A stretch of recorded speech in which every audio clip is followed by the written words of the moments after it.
Bismillahirrahmanirrahim. Students, my name is Ahmed Nadeem and I'm your teacher for statistics.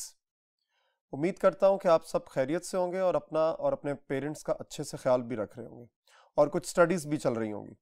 आज का session बहुत important session है। इसमें हम कुछ क्वेश्चंस की प्रैक्टिस करेंगे। न्यूमेरिकल पॉइंट ऑफ व्यू से फार्मूलाज आप ऑलरेडी याद कर चुके होंगे और इंशाल्लाह उन फार्मूलाज की मौजूदगी में हम आगे अपनी न्यूमेरिकल कैलकुलेशंस को प्रोसीड करेंगे। तो चलिए बोर्ड की तरफ चलते हैं और देखते हैं कि आज पहला क्वेश्चन कौन सा है।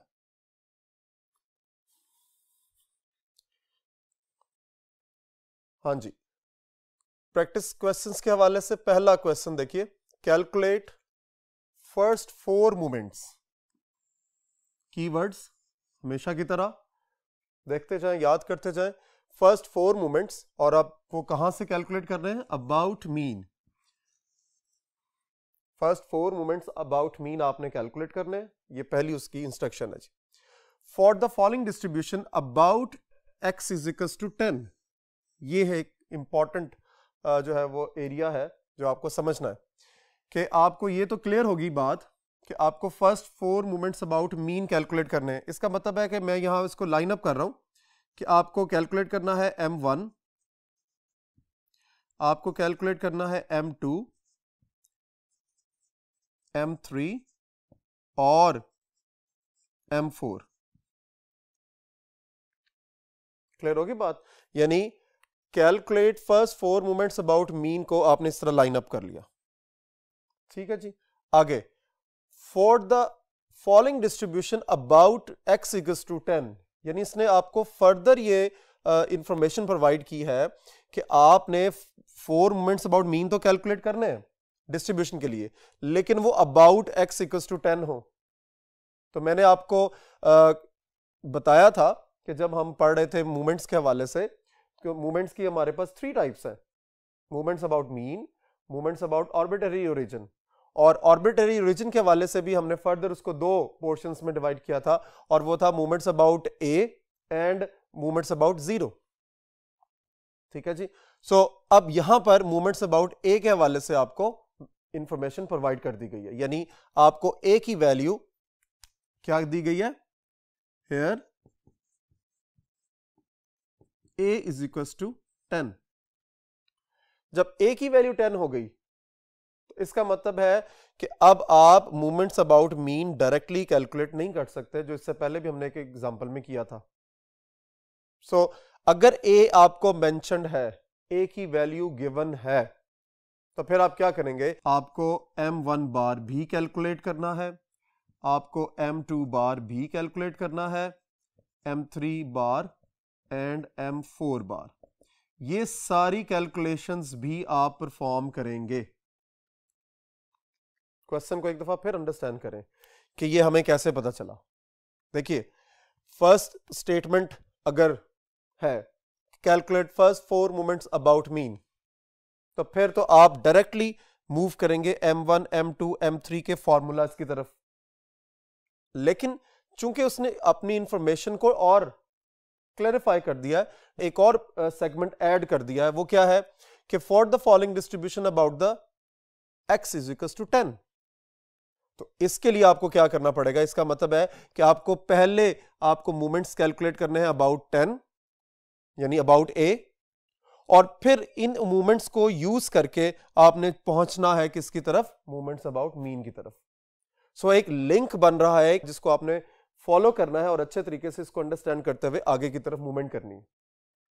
वेरी क्लियरली, अगर फर्स्ट 4 मूवमेंट्स अबाउट मीन के बाद कुछ ना लिखा हो, फिर तो आप डायरेक्ट स्टेटमेंट के मुताबिक अपने फॉर्मूलाज को अप्लाई करेंगे, जो फर्स्ट मूवमेंट का, second movement about mean, third movement about mean और फोर्थ मूवमेंट अबाउट मीन।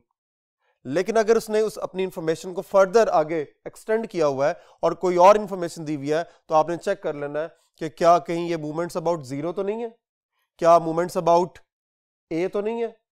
अगर है तो फिर इसका मतलब है कि ये सेकेंडरी पोर्शन है आपका सॉल्यूशन का, ये आपका प्राइमरी एरिया है कि आपको सबसे पहले क्या करना है? m1 बार, m2 बार, m3 बार, m4 बार, चारों की वैल्यूज कैलकुलेट करके आपने जो है इनको यूज करना है और फिर यहां तक पहुंचना है। सो इसको अच्छे तरीके से आपने अंडरस्टैंड करना है, ये वेरी इंपॉर्टेंट क्वेश्चन। अब हम नेक्स्ट बोर्ड की तरफ चलते हैं और अपनी कैलकुलेशंस को परफॉर्म करते हैं और देखते हैं कि हमारी कैलकुलेशंस आगे कैसे चलेंगी। जी देखिए, टेबल जो है वो बना हुआ है, ठीक है। एक्स की वैल्यूज आपको गिवन है 5, 6, 7, 8, 9 और 10, ठीक हो गया। और एफ की वैल्यू यानी फ्रीक्वेंसी की वैल्यू भी आपको गिवन है 1, 2, 5, 3, 2, 1। क्लियर होगी बात?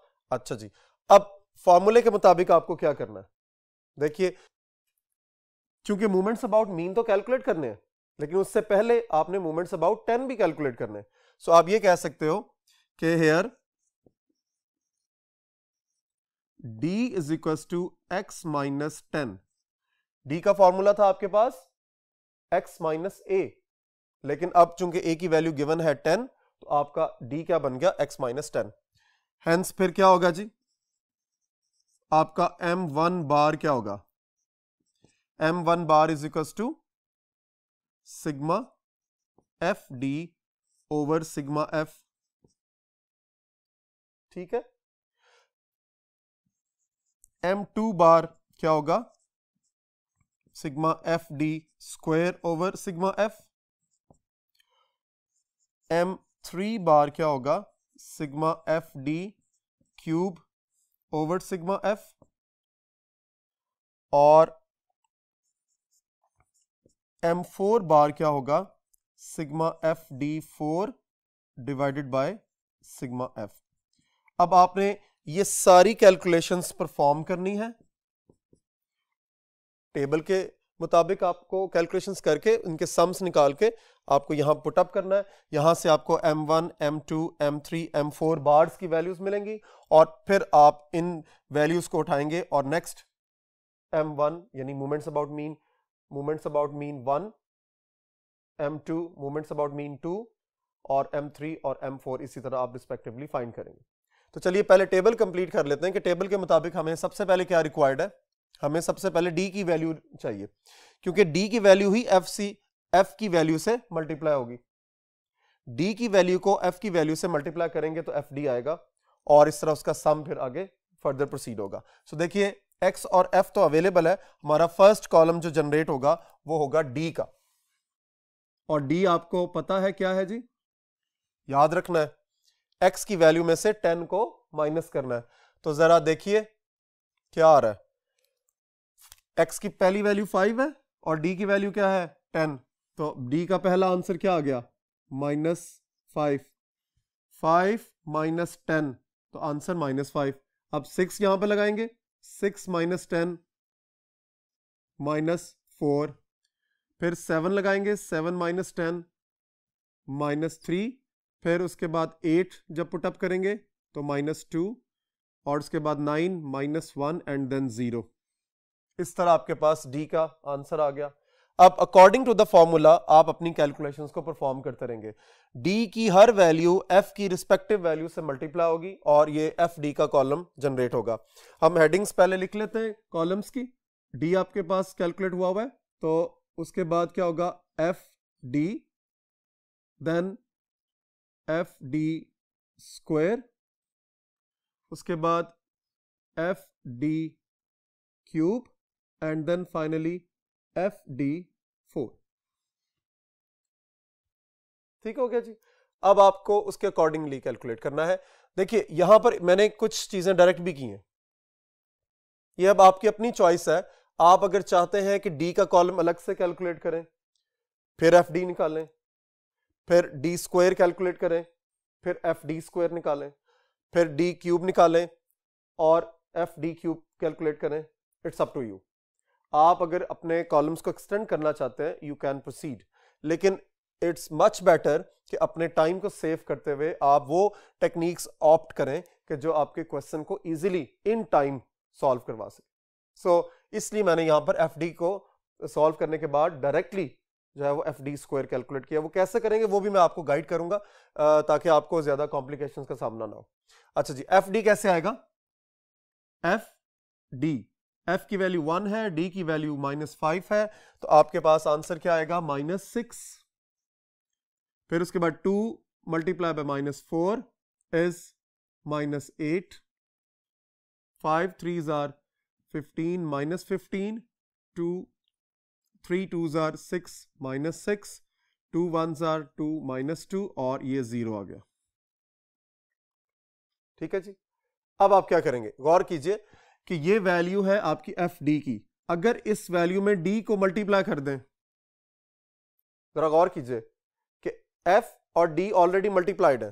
जरा यहां साइड पर देखिए कि अगर एफ डी मल्टीप्लाई हो रहे एफ मल्टीप्लाई बाय डी, तो एफ डी स्क्वायर क्या होगा, F multiply by D multiply by D, यानी डी 2 दफा है। सो इसका मतलब ये हुआ कि जो एफ डी की वैल्यू है इसमें जब डी को मल्टीप्लाई करूंगा तो आंसर क्या आएगा, 30, 6 5 30। ठीक है, इसी तरह -8 मल्टीप्लाई बाय -4 इज 32, प्लस का 32 क्योंकि माइनस माइनस प्लस हो जाएगा। 15 3s are 45, 6 2s are 12, 2 1s are 2 and 0 0s are 0। Clear होगी बात। अब आगे चलिए एफ डी क्यूब। अब फिर वो कॉन्सेप्ट है बड़ा इंपॉर्टेंट कि एफ डी क्यूब को हम ऐसे नहीं लिख सकते, F D square multiply by D. ठीक है ना, एक प्रोसेस ये भी है कि आप डी का क्यूब करें कैलकुलेटर पर और उसको एफ के साथ मल्टीप्लाई कर दें। ओके, लेकिन मैंने आपको कॉलम वाइज आगे कैलकुलेशंस की तरफ लेके जा रहा हूं कि आपने एफ डी स्क्वायर कैलकुलेट कर लिया। अब जस्ट आप 30 को क्या करें, डी के साथ मल्टीप्लाई करें, एफ डी क्यूब आ जाएगा। देखिए 30 मल्टीप्लाई बाय -5 इज -150। फिर उसके बाद 32 मल्टीप्लाई बाय -4 इज 128, माइनस का होगा क्योंकि माइनस का साइन आ रहा है। फिर उसके बाद 45 multiply by -3 -135, 12 multiply by 2 is -24। फिर अब देखिए जरा यहां पर ये 0 कैसे जनरेट हुआ था हमारा, एफ डी स्क्वायर यानी डी की वैल्यू, एफ डी की वैल्यू को इससे मल्टीप्लाई करना था, तो यहां पर आंसर 2 आएगा। ये छोटी छोटी मिस्टेक्स होती हैं जो थ्रू लेक्चर्स ही मैं आपको गाइड कर रहा हूं, और ये आपने नोट किया होगा कि अक्सर हम क्वेश्चंस के अंदर इस तरह की मिस्टेक्स को डिस्कस करते हैं कि देखिए मैं फ्लो में चल रहा हूं और 0 यहां लिखना था लेकिन यहां लिख दिया। सो यही मिस्टेक्स होती हैं। अक्सर स्टूडेंट्स को क्वेश्चन के हवाले से, उसकी अंडरस्टैंडिंग के हवाले से कोई प्रॉब्लम नहीं होती है, उनको फॉर्मूला याद होता है, उनको ये पता होता है कौन कौन से कॉलम्स कैलकुलेट करने हैं, लेकिन क्या होता है कि फ्लो में या थोड़ा सा जल्दी में अक्सर कोई ना कोई एक नंबर मिस होता है और उसके बाद आपकी सारी कैलकुलेशन जो है वो रॉन्ग हो जाती है। सो वेरी केयरफुली आपने इस चीज को देखना है कि हमने एफ डी को डी से मल्टीप्लाई करना है, तो it would be 1 multiply by 2 is 2, और चूंकि दोनों साइन नेगेटिव है ये पॉजिटिव हो गया। अब फिर इसको आपने किससे मल्टीप्लाई करना है, एफ डी स्क्वायर को आपने फिर डी से मल्टीप्लाई करना है, तो फिर आंसर क्या आ जाएगा, -2। अब देखिए ये एफ डी स्क्वायर है, ये डी है, ठीक है, तो 0 मल्टीप्लाई बाय 0, ये 0 ही रहेगा। लास्ट कॉलम की तरफ चलते हैं, एफ डी 4। सेम यही प्रोसेस होगा, जहां पर 3 है, अगर यहां पर मैं एफ डी की पावर 4 कैलकुलेट करना चाह रहा हूं, तो एफ डी क्यूब को मैं डी के साथ फिर मल्टीप्लाई करूंगा तो मेरे पास आंसर आ जाएगा। सो एफ डी 4 वो कैसे आएगा कि एफ डी क्यूब की वैल्यू को आप फिर डी से मल्टीप्लाई कर दें, तो ये आंसर आ जाएगा, ये माइनस है, ये माइनस है, प्लस हो जाएगा 750। फिर 128 को आप 4 के साथ मल्टीप्लाई करेंगे। कैलकुलेटर पर इसको देख लेते हैं कि कैलकुलेटर में क्या आ रहा है। 128 multiply by 4, so it is 512। फिर उसके बाद 135 को आपने 3 के साथ मल्टीप्लाई करना है, साइन जो है वो प्लस ही रहेगा,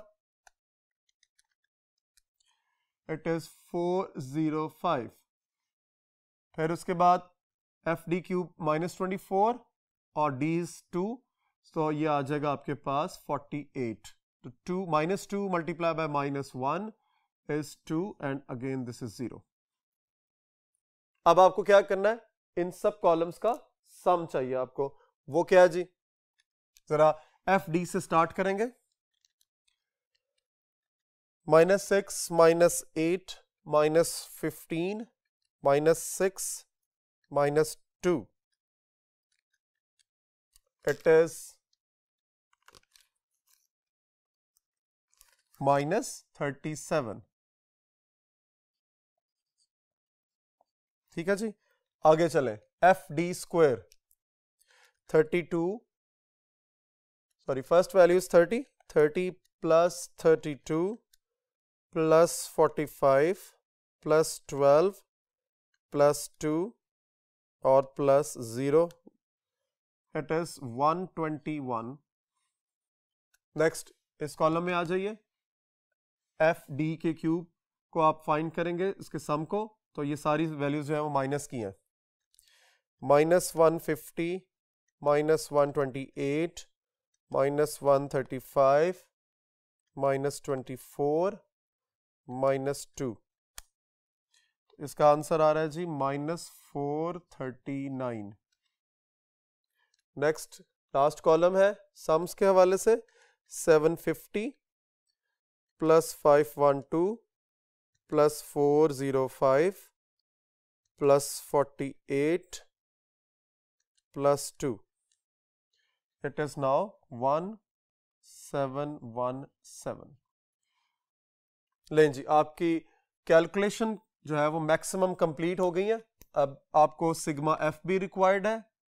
दिस इज 1 + 2 3 5 8 3 11 2 13 और 1 14। वेरीफाई जरूर किया करें। 1 + 2 3 और 3 6 5 11 11 और 1 12 और 2 14। Now it is verified. अब आपको क्या करना है, वैल्यूज को सब्स्टिट्यूट करना है फॉर्मूले के अंदर और अपनी कैलकुलेशंस को फाइनल करना है जी। Sigma F D is -37 divided by 14। ठीक है, इसका आंसर देखिए 37 divided by 14, it is -2.64। M1 bar completed. Now M2 bar, it is 121 divided by M2 bar, 121 divided by sigma F14 है जी, 121 divided by 14, 8.64. Now FD cube -439 divided by sigma F क्या जी, 14, 439 divided by 14, 31.36। उसके बाद आगे चलिए, last है जी 1717 divided by sigma F is 14, 1717 divided by 14 is equals to 122.65. So you have now values M1 bar, M2 bar, M3 bar and M4 bar. अब इन सब values को आपने रिलेशनशिप के अंदर पुट अप करना है और मूवमेंट्स अबाउट मीन कैलकुलेट करने, जो हमारा बेसिक जो है वो पर्पस था इस क्वेश्चन को सॉल्व करने का, मूवमेंट्स अबाउट मीन के लिए। अब नेक्स्ट बोर्ड की तरफ चलते हैं और अपनी कैलकुलेशन को फाइनलाइज करते हैं। जी स्टूडेंट्स, M1 का फॉर्मूला क्या था, आपको उम्मीद है कि सबको याद होगा। M1 bar minus M1 bar that is equal to 0, और उसके बाद M2 का formula, second movement about mean, M2 bar minus M1 bar square. तो M2 बार क्या है जी आपके पास, आप बोर्ड की तरफ भी ध्यान रखें, 8.64। ठीक है, 8.64 को आप पुट अप करेंगे M2 बार की जगह पर, 8.64 माइनस M1 बार की वैल्यू है -2.64 और इसका स्क्वायर करेंगे। तो देखिए कैलकुलेटर पर सॉल्व करें, 8.64 माइनस 2.64 स्क्वायर। चूंकि ये स्क्वायर है इसलिए ये पॉजिटिव हो जाएगी, तो अल्टीमेटली ये बाहर माइनस हो जाएगा। तो फाइनली आपके पास जो आंसर एग्जिस्ट करेगा 1.67। This is the value of second moment about mean. Now third moment m3 बार, उसकी वैल्यू आपके पास क्या है जी? 31.36 minus 3 times second moment 8.64 into first moment minus 2.64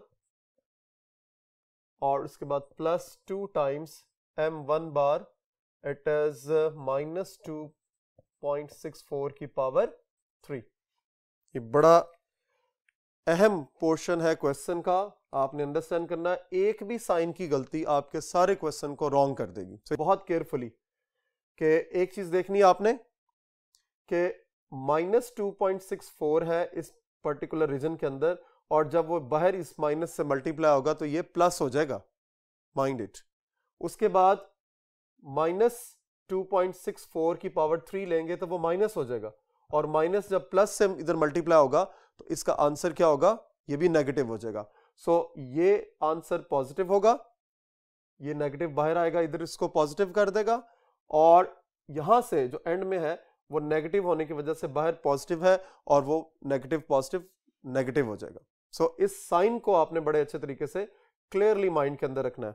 तो देखिए हम पहले ब्रैकेट को सॉल्व कर लेते हैं। 3 मल्टीप्लाई बाय 8.64 मल्टीप्लाई बाय 2.64, तो आपका आंसर है जी 31.36 प्लस, क्योंकि माइनस माइनस हमने अभी डिस्कस किया, प्लस हो जाएगा 68.43, और माइनस क्या होगा जी? 2.64 की पावर हम लेंगे 3 और उसको मल्टीप्लाई कर देंगे 2 के साथ, इट इज माइनस 36.80। और अब हम फाइनल आंसर की तरफ जा रहे हैं m3 के। It is 31.36 plus 68.43 minus 36.80। तो इस तरह आपके पास 62.99 आंसर आ जाएगा थर्ड मूवमेंट अबाउट मीन के लिए। नाउ द डेंजरस कैलकुलेशन, ठीक है। अब ये थोड़ा सा रिलेशनशिप और बिल्टअप हो गया, इसलिए और ध्यान से आपने इसको देखना है। फोर्थ मूवमेंट है, इसको हम कलर चेंज कर लेते हैं ताकि आपको और क्लियर नजर आ जाए। m4 बार क्या है जी? 122.65 minus 4 times m3 bar is 31.36, ठीक है। और उसके बाद प्लस 6 टाइम्स m2 बार क्या आपके पास 8.64, और m1 बार माइनस 2.64 की पावर 2, और माइनस 3 टाइम्स माइनस 2.64 की पावर 4। अच्छा जी, ये आपने 1 बाय 1 सारी वैल्यूज सब्स्टिट्यूट कर दी हैं, ठीक है। इसको मैं अपनी पोजीशन चेंज करता हूं ताकि आपको इसकी इक्वेशन जो है वो बिल्कुल क्लियरली नजर आ सके। जी यहां से देखें, ठीक है। m4 की वैल्यू हमने सब्स्टिट्यूट की, ठीक है। m3 की वैल्यू, m1 की वैल्यू। अब देखिए यहां पे एक छोटी सी मिस्टेक जो है वो जनरेट हो रही है कि हमने m3 के बाद m1 की वैल्यू को यहां सब्स्टिट्यूट नहीं किया। सो वेरी क्लियरली अगर यहां देखें तो m2 की वैल्यू है, m1 की वैल्यू है, इसी तरह m1 बार की वैल्यू यहां पर एग्जिस्ट करिए। ओके, इसका मतलब यहां से आपको थोड़ा सा इस ब्रैकेट के साथ m1 की वैल्यू को भी ऐड करना है, that is minus 2.64 square. Sorry, यहां पे स्क्वायर नहीं है, यहां सिंपल m1 बार है, तो इसलिए ये जस्ट एक ब्रैकेट होगी, ठीक है। और दूसरा एक बात कि M3 की वैल्यू जो है वो नेगेटिव है आपके पास, वेरी क्लियरली। और इसी तरह आपने इसको देखते रहना है कि आपके साइंस ओवरऑल यहां से, यानी जब आप क्वेश्चन को परफॉर्म कर रहे हैं तो जैसे जैसे आप आगे प्रोसीड करें तो एक एक दो दो स्टेप्स आप पीछे जरूर चेक करते रहें, देखते रहें कि किसी तरह कोई प्रॉब्लम तो नहीं क्रिएट हो रही साइंस के हवाले से। यहाँ चेक कर लीजिए कि M2 का जो है वो साइन पॉजिटिव है, M1 का साइन नेगेटिव है, ओके।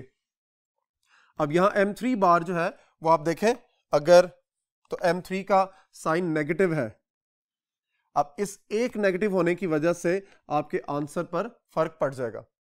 जरा देखिए क्या आता है। इन्हीं मिस्टेक्स के हवाले से मैंने आपको पहले भी गाइड किया था कि आपको जब परफॉर्मेंस करनी है तो बड़े अच्छे तरीके से किस तरह, यहां पर आपको इन मिस्टेक्स को गाइड करने का मकसद भी यही है कि आप जब परफॉर्मेंस कर रहे हैं तो इन पॉइंट्स का ख्याल रखें कि भाई इस तरह की मिस्टेक्स हो सकती हैं।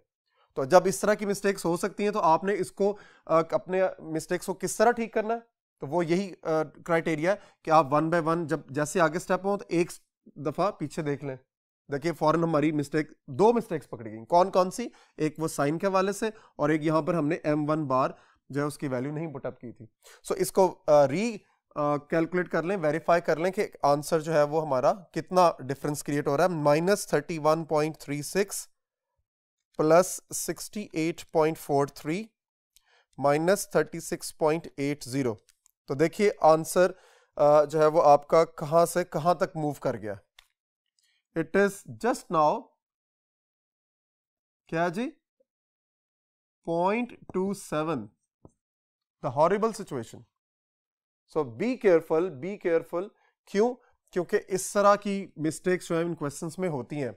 आपको बताने का मकसद सिर्फ यह है दिखाना कि किस तरह आप अपनी प्रॉब्लम्स को इमेजिन कर सकते हैं।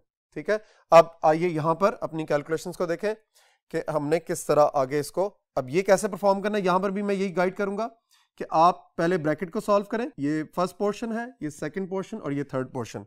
तो देखिए जी, ये माइनस है, ये भी माइनस है, प्लस हो जाएगा, प्लस माइनस माइनस। इसका मतलब है यहां पर साइन जो है वो अल्टीमेटली माइनस का ही होगा। 122.67 माइनस, क्योंकि minus minus plus, plus minus minus. तो 4 मल्टीप्लाई बाय 31.36 मल्टीप्लाई बाय 2.64, तो इट इज 331.16। एक बात हो गई। प्लस देखिए यहां पे देखिए ये -2.64 है, इसका स्क्वायर होगा तो ये पॉजिटिव हो जाएगा और फिर ये सारा पॉजिटिव ही रहेगा। 2.64 इसका स्क्वायर करना आपने, मल्टीप्लाई बाय 8.64 मल्टीप्लाई बाय 6, तो आपके पास आंसर एग्जिस्ट करेगा 361.30। और अब हम मूव कर रहे हैं आगे। -2.64 का जब इसकी पावर 4 लेंगे तो क्या होगा, ये नेगेटिव साइन पॉजिटिव हो जाएगा और पॉजिटिव नेगेटिव यहां पर नेगेटिव ही रहेगा। So 2.64 raise to power 4 multiply by 3, तो आपके पास आंसर होगा जी 145.73। अब ये एक स्मूथ और लीनियर टेंडेंसी बन गई है। तो अब यहां देखेंगे 122.65 माइनस 331.16 प्लस 361.30 और -145.73। तो इस तरह आप M4 की तरफ पहुंच गए, that is 7.06। Now students, finally हमारे पास M1 का आंसर 0 था, M2 का आंसर क्या है जी 1.67, M3 का आंसर 0.27 और M4 का आंसर जो है वो 7.06 आ रहा है। क्लियर होगी बात?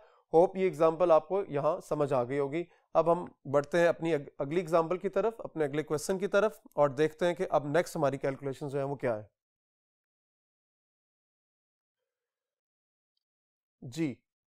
First 4 moments of a certain distribution, यानी यहां उसने क्लियरली बोल दिया है फर्स्ट 4 मोमेंट्स आपको दिए हुए, तो हम क्या करेंगे, M1, M2, M3 और M4।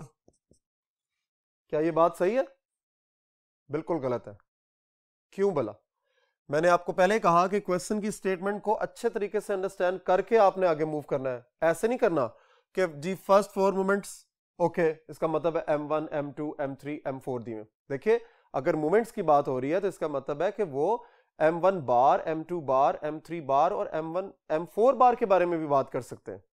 तो वो पता कैसे चलेगा कि मोमेंट्स अबाउट मीन दिए हुए या मोमेंट्स अबाउट आर्बिट्ररी ओरिजिन दिए हुए, तो उसको आपको जज करना पड़ेगा क्वेश्चन की स्टेटमेंट से। सो जब तक वो ये ना कहे क्वेश्चन के अंदर कि the first 4 like this first 4 moments of a certain distribution about mean are, then फिर आप ये लिख सकते हैं, अदरवाइज ये करेक्ट नहीं है। सो क्या करेंगे, दोबारा पढ़ेंगे, first 4 moments of a certain distribution about, look at that, x equals to 17.5। तो आप बताइए क्या ये मीन है? No, this is not mean. So इसका मतलब है कि अब वो जो डिस्ट्रीब्यूशंस के हवाले से उन्होंने मूवमेंट्स दिए हुए हैं वो मीन मूवमेंट्स नहीं है। वो कौन से? M1 बार, M2 बार, M3 बार, M4 बार। सो अंडरस्टैंड करें कि हम क्या मिस्टेक्स करते हैं। स्टूडेंट्स के हवाले से मैं बात कर रहा हूं, आपके हवाले से, कि आप लोग जब क्वेश्चन सॉल्व करते वक्त किन बातों का ख्याल नहीं रख पाते और अक्सर अपना क्वेश्चन गलत कर जाते हैं। जैसे मैंने आपको ये एक रिहर्सल करा रहा हूं, जो कि अक्सर मैं अपने क्वेश्चंस में अंदर ये बातें आपसे डिस्कस करता हूं कि फौरन आप जो मिस्टेक कर रहे हैं वो किस तरह उसको जो है उसकी रेमेडी हो सकती है, किस तरह उसको रिमूव कर सकते हैं। सो देखिए, अब M1 बार पहली वैल्यू क्या है जी? 0.3, सेकेंड वैल्यू है 74, थर्ड वैल्यू है 45 और फोर्थ वैल्यू है 12125। इस तरह आपको 4 moments about x is equal to 17.5 दे दिए गए। अब उसने कहा है check the peakedness of the data. Now the important again कि आपको फाइंड क्या करना है, पीकेटनेस। हमने पिछले लेक्चर में पढ़ा था कि पीकेटनेस को हम कैसे फाइंड करते हैं।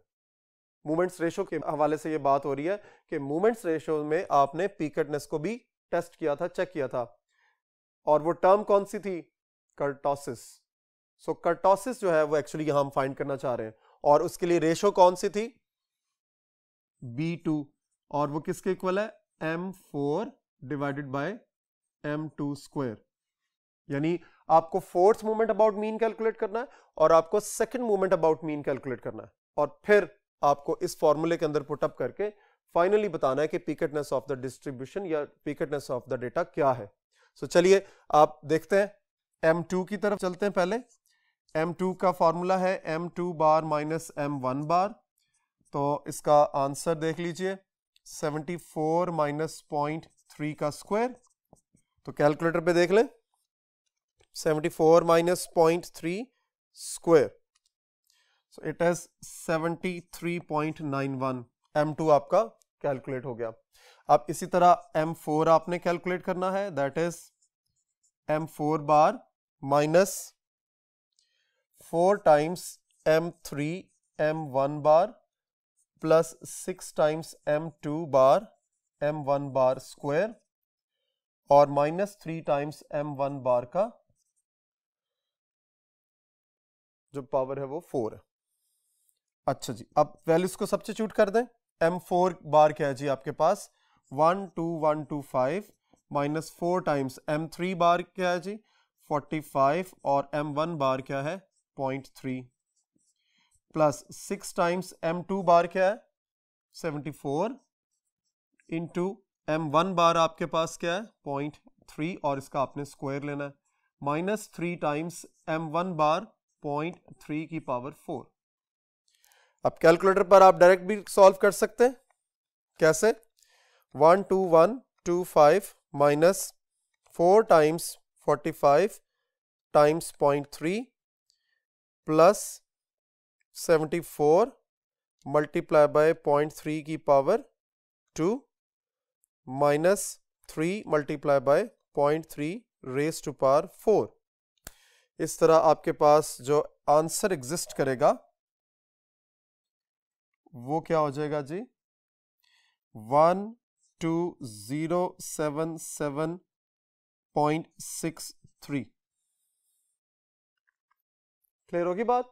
अब जस्ट क्या करना है, M2 और M4 की वैल्यू आपने B2 के फॉर्मूले में पुट अप करनी है। देखिए क्या होता है answer, 12077.63 divided by M2 square, it is 73.91 square। तो देखें अब फाइनल आंसर क्या आ रहा है, 12077.63 डिवाइडेड बाय 73.91 और इसका स्क्वायर आप लेंगे। सो आपके पास आंसर आ रहा है जी 2.21 B2। जरा अपनी मेमोरी को रिवाइज करें और बताएं कि B2 का आंसर जो आया है 2.21, ये क्या शो कर रहा है कि पीकेडनेस ऑफ द डेटा क्या होनी चाहिए।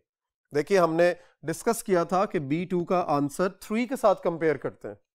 अगर 3 से आंसर ज्यादा हो तो लेप्टोकर्टिक, अगर 3 के इक्वल हो तो मेसोकर्टिक, और अगर 3 से कम हो तो प्लेटिकर्टिक। तो देखिए ये आंसर 3 से कम है, तो यहां लिख दें बेशक as B2 is less than 3, so given data shows it is platykurtic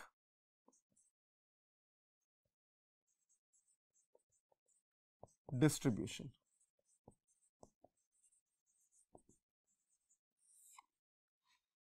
ठीक है जी। सो आप गौर कीजिए कि यहां पर हमें M1 और M3 की वैल्यू, ये दोनों वैल्यूज रिक्वायर्ड नहीं थी, क्योंकि हमारी रिक्वायरमेंट थी पीकेडनेस ऑफ द डेटा, और उसके लिए सेकंड मूवमेंट अबाउट मीन और fourth movement about mean required था। दैट्स इट, वो हमने फाइंड कर लिया, हमें बाकी फाइंड करने की जरूरत नहीं है। क्लियर होगी बात। होप आज का लेक्चर आपके लिए काफी ज्यादा मुश्किल तो है लेकिन इंटरेस्टिंग भी होगा। उसकी वजह यह है कि आपने डिफरेंट कॉलम्स को कैलकुलेट किया, आपने डिफरेंट फार्मूलास को इस्तेमाल किया और अपनी कैलकुलेशंस को परफॉर्म किया। और एक बड़ी इंपॉर्टेंट बात, आपने अपने एरर्स को भी अंडरस्टैंड किया कि क्वेश्चन को सॉल्व करते हुए किस तरह के एरर्स प्रोड्यूस हो सकते हैं, और हमने उन एरर्स को किस तरह चेक करते हुए उनको खत्म करना है। अपना बहुत ज्यादा ख्याल रखिए और इन क्वेश्चंस को दोबारा प्रैक्टिस करें। अल्लाह हाफिज।